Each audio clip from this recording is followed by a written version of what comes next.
apparition. Hélas, si nous savions la fin de la journée.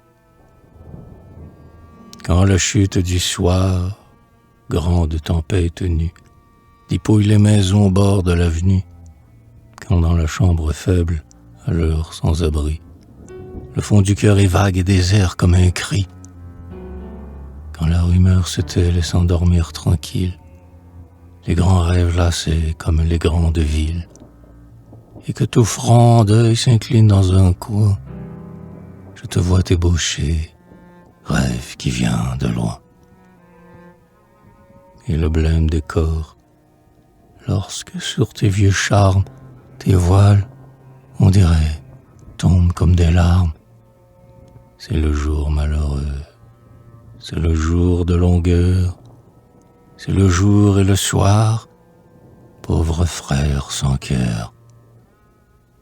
Ton front lent et brouillé n'est plus qu'un blanc vestige, ton œil n'est plus que triste ainsi qu'un vieux vertige, et sur ta lèvre pâle à l'ancien pli moqueur, s'entr'ouvre doucement le sanglot de ton cœur.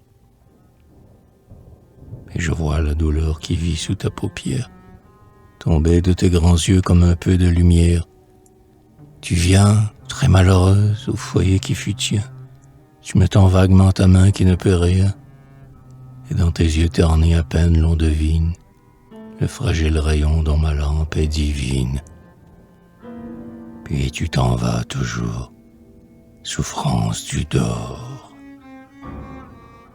Douleur pâle du ciel dont tous les jours sont morts, angoisse du passé toujours inassouvi. Reste, douce et paisible, au grand seuil de ma vie, en remuant ton voile avec tes doigts tremblants. Reste douce et paisible avec tes cheveux blancs,